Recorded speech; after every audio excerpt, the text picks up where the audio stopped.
নমস্কার, কেমন আছেন সবাই? আজ মঙ্গলবার, আমরা এখন যাচ্ছি দক্ষিণেশ্বরের পথে। আর যেমনই হালকা হালকা শীত পড়েছে কলকাতাতে, তার সঙ্গেই চলে এসছে বিয়েবাড়ির নেমন্তন্ন আর অনেকগুলো মেলা। আর এই হালকা শীতে বেড়াতে কার না ভালো লাগে, তাই না? তাই আমরা বান্ধবীরা মিলে আজকে যাচ্ছি দক্ষিণেশ্বর আর বেলুড় মঠের পথে। অনেক দিনেরই প্ল্যান, কিন্তু প্ল্যানটার ইমপ্লিমেন্ট হচ্ছিল না। তাই ফাইনালি আজকে কয়েকজন আমাদের একমত হলো, সময়টা বের করলাম। এখন সকাল 7:30 8টার দিকে বাজে, এখনই আমরা বেরিয়ে পড়েছি। চলে এসেছি আমরা যশোর রোড মেট্রো স্টেশনে। এখান থেকে নোয়াপাড়া অবধি যাব, ওখান থেকে মেট্রোটা চেঞ্জ করতে হয়, তারপর ওখান থেকে দক্ষিণেশ্বর ডাইরেক্ট মেট্রো আছে। এই প্রথমবারই আমরা মেট্রো দিয়ে যাচ্ছি। চলুন আপনারা সঙ্গে চলুন, দেখি কেমন হয়।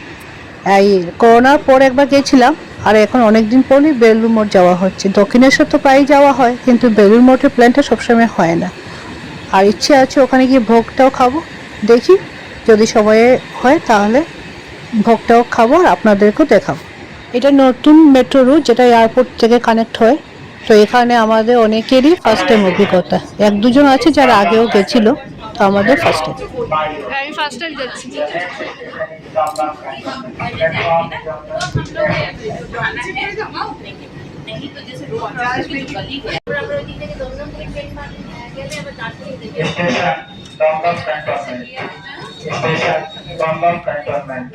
এটা অডিয়েন্স ফ্যাক্টরির সামনে, না?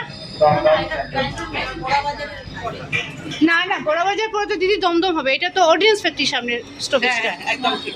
এটা অডিয়েন্স ফ্যাক্টরির সামনে থেকে তো তোমার এই হ্যাঁ ক্যান্টনমেন্ট তো ওইটাই রিকশা করে। হ্যাঁ ক্যান্টনমেন্ট এটাই। আমার ওই যে ইয়ে রাস্তা না, খুব দমদম ক্যান্টনমেন্টের নাম কি, তারপরে আসে। এই দেখো টার্নিং পুরো মেট্রো, এই দেখো আবার দেখো ঘুরে যাচ্ছে, দেখছো? এটা একটা ফিনোমেনন হয়ে গেছে। এই যে আবার টার্নিং হচ্ছে, কিভাবে বগিগুলো, এগুলো সব মডার্নাইজ বগি, বুঝলে? এত নাহলে টার্ন হয় না। এটা এখান থেকে ব্যাক করে, এটা সিঙ্গেল লাইন। কেন এটা দমদম অব্দি যাবে না?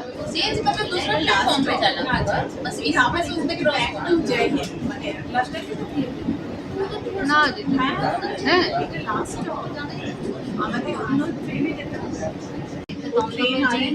মেট্রোটা আসছে। আচ্ছা, সেটা আসছে। এটা এই লাইনটা কি দমদমের লাইন? হ্যাঁ, দমদমের মেট্রোটা। আচ্ছা, নেই আর নোয়াপাড়ার যশোর থেকে নোয়াপাড়ার লাইনটা দাঁড় করিয়ে দিয়েছে। ওকে। जब चलने लगे सिटी यहां से पहले এখন আমরা নোয়াপাড়া মেট্রো স্টেশনে নেমে পড়েছি। এখান থেকে আমাদের প্ল্যাটফর্মটা চেঞ্জ করে অন্য একটা মেট্রোতে উঠতে হবে, কিন্তু টিকিটটা আমাদের সেম থাকবে। এই আমি তো জানতাম শুধু এরকম চেঞ্জ করে দিতে হয়। এটাই তো টিভিতে বলছিল। আচ্ছা, নিচে নেমে চেঞ্জ করতে হবে।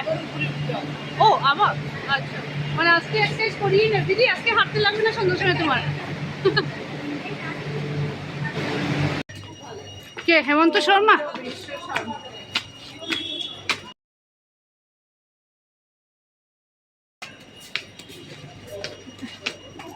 এই জুবিলের কেসটা কি হলো গো? ये लाइक हाँ वो उनको न्यू मार्केट ही जाना है, बोलो दूर वाले ट्रेन के पास हाँ ये दमदम से এটা দমদম তাই তো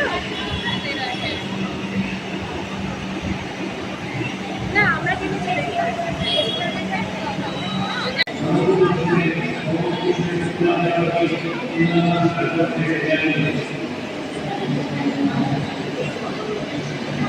এই যে দক্ষিণেশ্বর লেখা আছে, এটা আমাদের।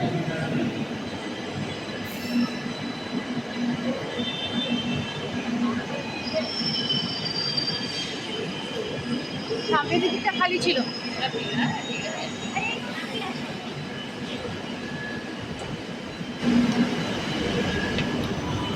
নেমে পড়েছি আমরা দক্ষিণেশ্বর মেট্রো স্টেশনে। এখান থেকে আমরা স্কাই ওয়াকের পথে মন্দিরে পৌঁছে যাব।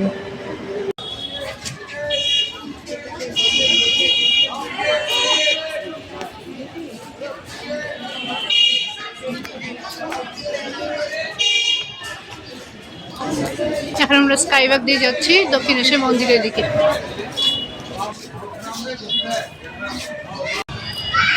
চলে এসেছি আমরা স্কাই ওয়াকে।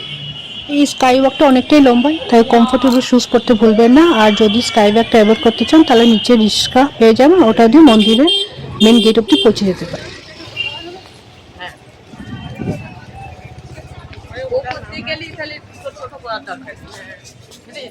ফাইনালি মন্দিরে পৌঁছে গেলাম।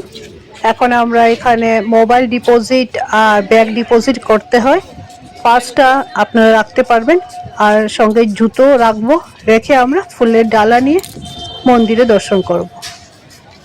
দেখুন মায়ের ফার্স্ট দর্শন হয়ে গেল। নমস্কার। সকালে তাড়াতাড়ি মন্দিরে আসে একটা অ্যাডভান্টেজ আছে, খুব একটা ভিড় নেই, হালকা হালকা লাইন আছে, কিন্তু বেলা যত বাড়বে ভিড়টা আরও বাড়বে।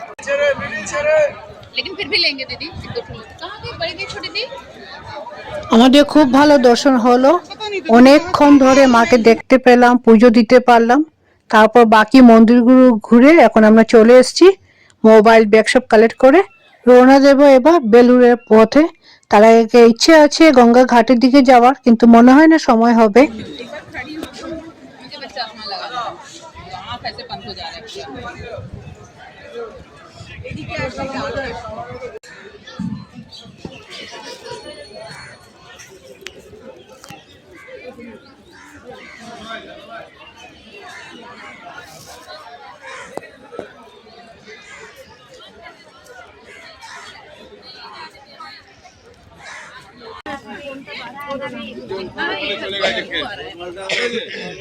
গঙ্গা ঘাটে আর গেলাম না, ভাবলাম বেলুড় মঠে গিয়ে যাব, কেন ফেরি যদি মিস করে যাই তাহলে অনেকক্ষণ দেরি হয়ে যাবে, ওখানে ভোগটা মিস হয়ে যাবে। চলে এসেছি ফেরি ঘাটে।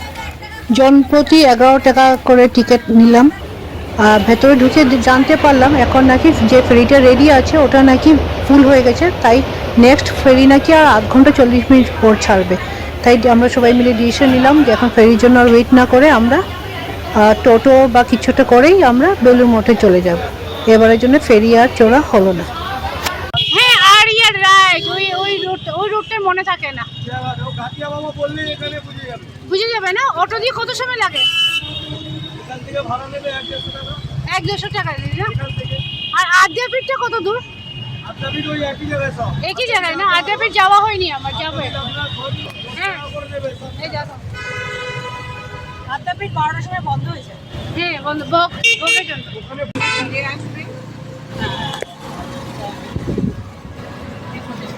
না, আমি ভেতর থেকে তুলি, যা তুমি।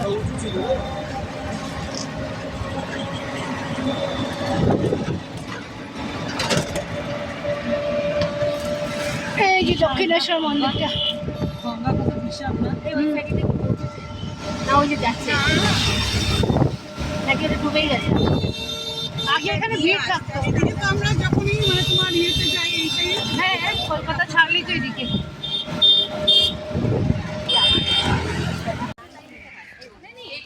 একজন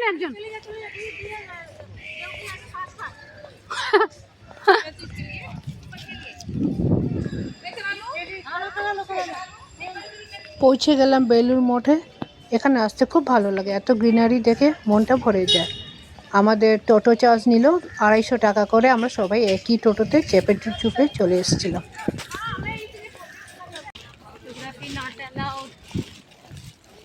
ওইদিকে খাবার লাইন, এটা কুপনের লাইন। ডেইলি কুপন দেওয়া হয় 11:30 অবধি, আর জনপ্রতি দেখলাম 50 রুপিস চার্জ নিচ্ছে। আগে অবশ্য মনে হয় ফ্রি ছিল বা একটা কমপ্লিমেন্টারি একটা চার্জ নিত, ঠিক মনে পড়ছে না। এই দেখুন এখন গঙ্গা পাড়ে এসছি আমরা।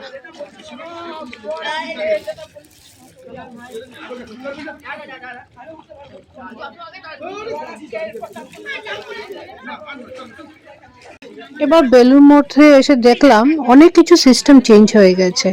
আগে তো আমরা কম্পাউন্ডে বসে মন্দিরের সামনে প্রচুর ফটো তুলতাম, এখন ওইসব ফটোগ্রাফি একদম এলাও না। ঘাটে ফটোগ্রাফি করতে পারবে না, খাওয়ার জায়গাতে এলাও আছে।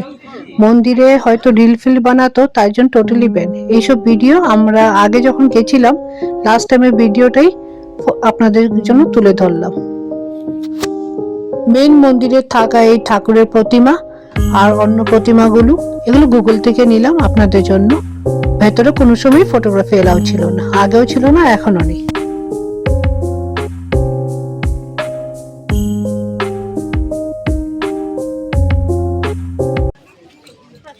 সকাল 6:30 থেকে 11:30 অবধি মন্দির খোলা থাকে, আর বিকেলে 3:30 থেকে 8:30 অবধি।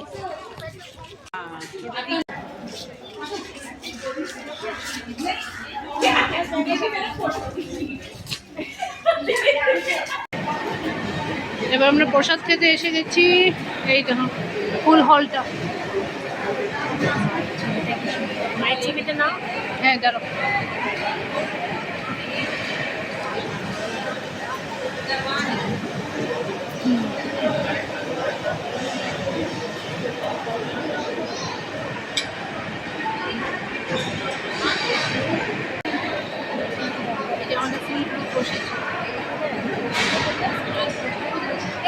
এই দেখো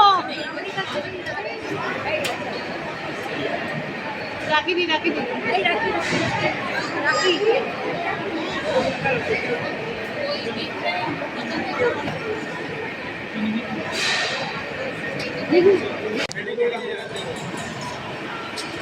যদি আপনারা বাড়ির জন্য প্রসাদ আনতে চান তাহলে ছোট টিফিন বক্স নিতে পারেন। সেকেন্ড রাউন্ডে যখন খিচুড়ি দিতে আসবেন তখন তারা ওটা ভরে দিয়ে যান। ওটা একদম ফ্রি অফ চার্জেস, কোনো কস্ট নেই। এই নেব নাকি? না না পেয়ারা নেব নাকি ভাবছি। নেব, চলো না, এটা টাইম, এখন টাইম আছে। কেন হবে না? এত বড় ভালো লাগছে দেখতে।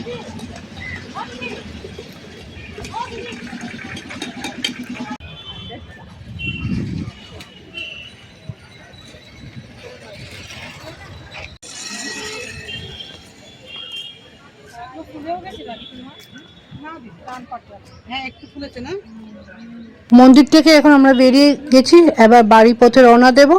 কিন্তু একটা কথা বলে রাখি, এই বেলুড় মঠ থেকে কমিউনিকেশন কিন্তু খুব খারাপ। এখানে এসে ওলা ওবরও বুকিং নিচ্ছিল না, আর সঙ্গে আমরা কোনো আগে যেটা এসি বাসগুলো চলতো সেটাও পাবেন না। তো এখান থেকে আবার আমাদের দক্ষিণেশ্বর অবধি আসতে হলো, আর ওখান থেকে আমরা আবার মানে গাড়ি টাড়ি, দক্ষিণেশ্বর থেকে তো কমিউনিকেশন খুব ভালো, সব রকমই ট্রান্সপোর্ট পেয়ে যাবেন। ওখান থেকে ট্রান্সপোর্ট নিয়ে আমরা বাড়িতে এলাম। তো আপনারা গেলে এই জিনিসটা মনে রাখবেন যে বেলুড় মঠ থেকে ডাইরেক্ট এখন কমিউনিকেশন কিন্তু খুব খারাপ অবস্থা, কিছুই হয়তো পাবেন না। তো তো নিজের গাড়ি নিয়ে যাবেন, আর না হলে ফেরি দিয়ে বা কোনো কিছু একটা ভাবে টোটো সবই দক্ষিণেশ্বর আসে। দক্ষিণেশ্বর থেকে বালি ফাড়ি অবধি আসলে সব কিছু পেয়ে যাবেন আপনারা। তাহলে আজকের মতো ব্লগটা এখানেই শেষ করছি। আশা করছি আপনাদের ভালো লাগলো। আগামী ব্লগে আবার দেখা হবে। সবাই খুব ভালো থাকবেন, সুস্থ থাকবেন, আনন্দে থাকবেন। Bye bye.